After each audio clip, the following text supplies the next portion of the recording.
Well, our brother of ours needed a little money, so we gave him, say, $25,000, but that wasn't enough for him, so the other 25 we had for, and I'm saying this, there's no hidden agenda, and everybody is accepting it because they know that those people have helped us, and we just returning the favor, and $50,000 may not be much to some people because of their lifestyle, but it's big money to us. When I passed out the thing, it says our total assets is $581, something like that, if anybody remember.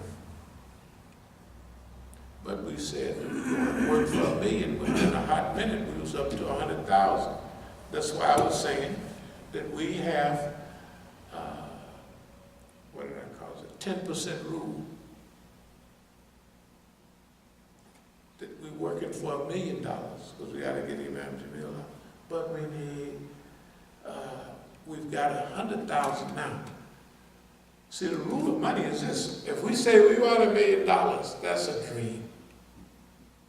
We don't have nothing. But once we get $100,000, it's not a dream anymore. We on the way. You see what I mean? We on the way. We got 9 more steps, but we've taken a step. We're in motion. We talked about all of those things. They never mentioned none of that stuff. All they did was say, Imam Musa, the most ridiculous statement in the world. Okay? Probably everybody knows that whatever it is, 80 and 90% of the money that's been raised since the beginning. Everybody knows but whatever that I was raising the money that we did, it wasn't out of that box. And it wasn't from no colored fundraisers with Negroes. It wasn't none of them. Right? Okay, I'm going to speed up. So, why I didn't watch those? Because we needed a handle for the next stage. We needed a platform. We had everything, we had it in our mind. We had all the lectures, everything was pinpoint accurate. Repeated over and over again. But we didn't have a visible handle on it to present it to the people. That's what this is all about. Was our next 10 or 15 years. And we've been talking about this in strategic terms every day and all the time. Whether we're going to spend 25% on the past, and 75% or 20 or 10, but our next stage, which has been in the works and in the planning, and functionally we've been moving toward it for decades. But we needed a transition point. And we need to pull everything together to make that happen.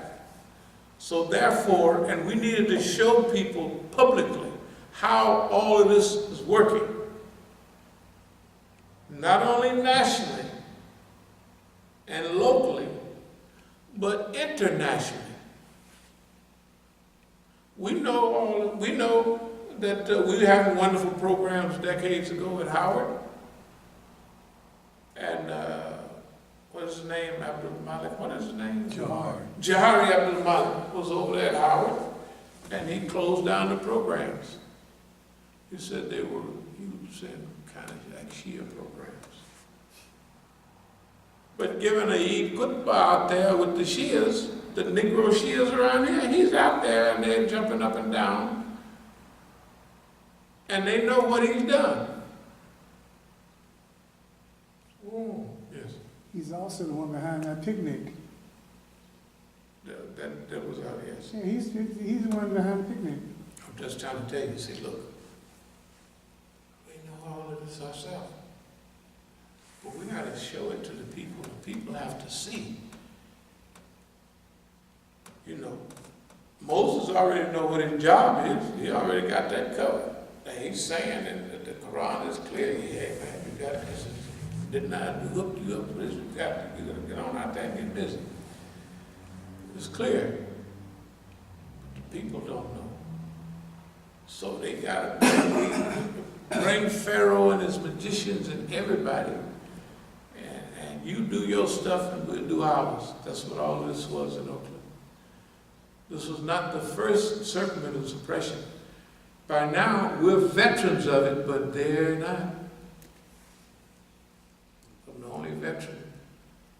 This is my 3 circumventive suppression in the dunya and 5 or 6 in this.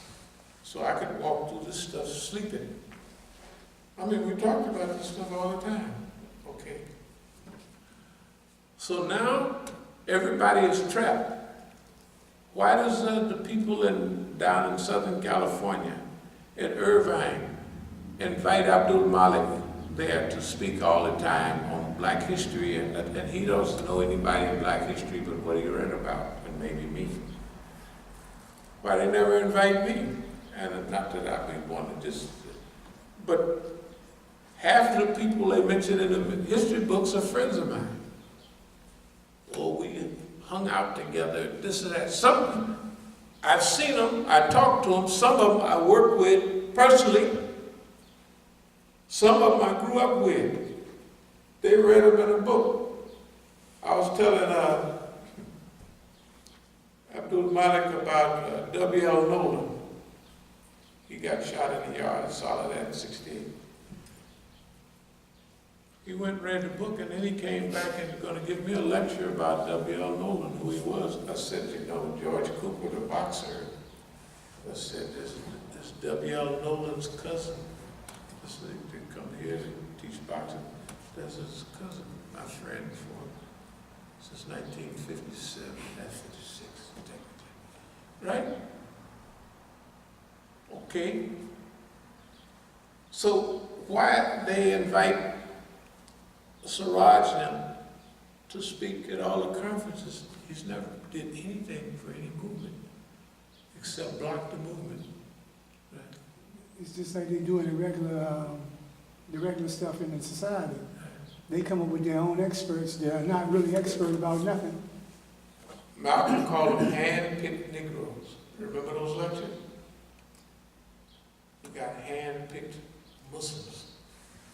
This is what I'm certain of now.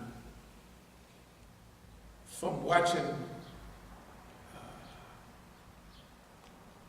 y'all probably don't know, some of y'all, any of y'all know Hashim Alauddin, the Shia guy from Berkeley.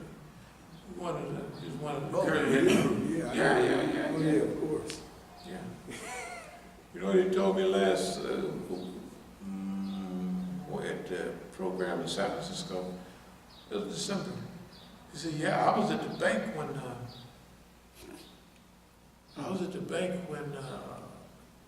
they was changing over, taking you off and putting Mukhtar on. I said, oh, he was there.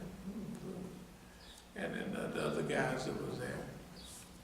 Okay, most people would be hot at that, but remember, I never batted an eye about the bank. All I said was, don't worry about it. I said, we got that covered. Why? It's illegal. I don't have to jump up and down about it. It's certified paperwork illegal. Okay? So we'll go out there this time and we'll sue up for $25 million. If we don't get a dime, it doesn't make any difference. How much money would it have taken us to organize this 4 or 5 year escapade? Now remember, there are those of us who are here that wrote and said 4 and 5 times, deja vu, we've been here before. This is the best time. This is all, this clear. That's why I wrote on my paperwork, I'm ready for 500 rounds. I don't know how many rounds, but I'm trained. I said I'm trained for 500 rounds. That's what I said. Okay. But from books, videos, writings. We're gonna, this episode was to teach people. What they did to us is as far as the government has been able to go with anybody. And remember, they did everything to us that they did to, you saw the way the people walked in on the Masjid? They took over the Dar al-Islam movement with much less than that. And abdul-Alim just gave up the ghost and let the guy tell him. They figured he's a nigga too, so they think he'll do it too. Of course, it didn't work at all. But we can show them, we're going to make the parallels. Right? Everything that they did to the Islamic Party, one of the things they did to the Islamic Party, as members were telling me, they would steal tapes and this and that from the brothers and do things to make them mad. And what's the name? He got mad. He said, we're going to have to get away from the Negroes. Lord Musa said. They didn't broke windows out of cars, they didn't flat tie, they didn't. Over and over again, almost every day. I can't say what they do all the time, because I would sound like a crazy man. And we wouldn't be able to talk about nothing, not even the weather. Because I'd be saying, they just did this 10 minutes ago. They did that an hour ago. Sometimes they were doing things, they was breaking windows, flattening tires and stuff at 97 3 times a day. You know why? Because I had my positive mental attitude tapes. And I would listen to them in the morning. So they'd do something, I'd listen to them again, and I'd listen to them 3 times a day. That was during that 22-year-ago training period. That's when what they were doing was a trifling annoyance. That was then, on 8th Street. Now, trifling annoyance now. They don't exist now.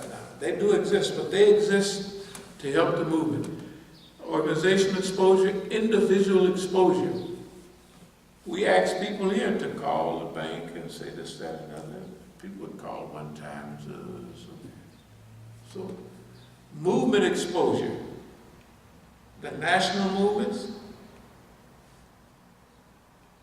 I don't care whether you call it Muslim Congress, I don't care whether you call it the Iranians,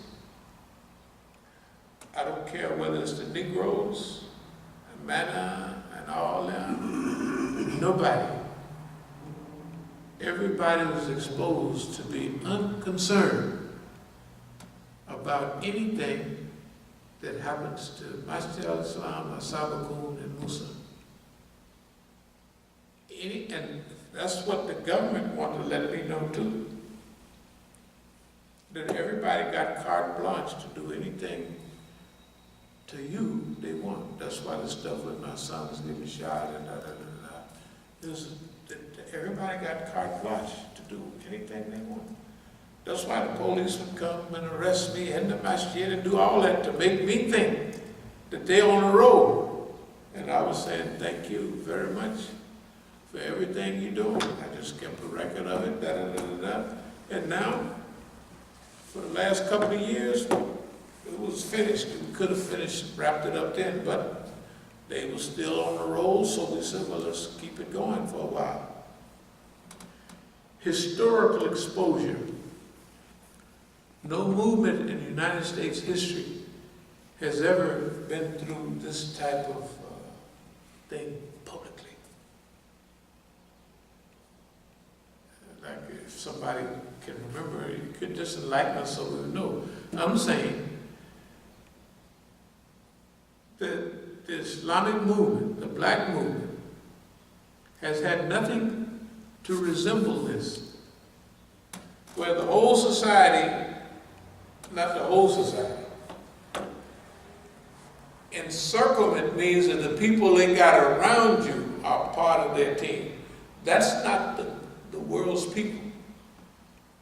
See, they try to make the person that's encircled think that they're creating a world around you.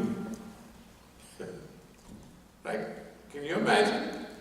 Everybody comes to you, come and bring in a picture from their world. Everybody that advises you is bringing their picture. Right? Everything that happens is people who are empowered by the system.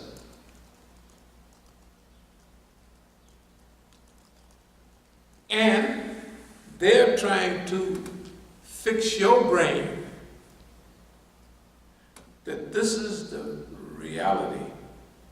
What you're perceiving is the reality. It's not true at all.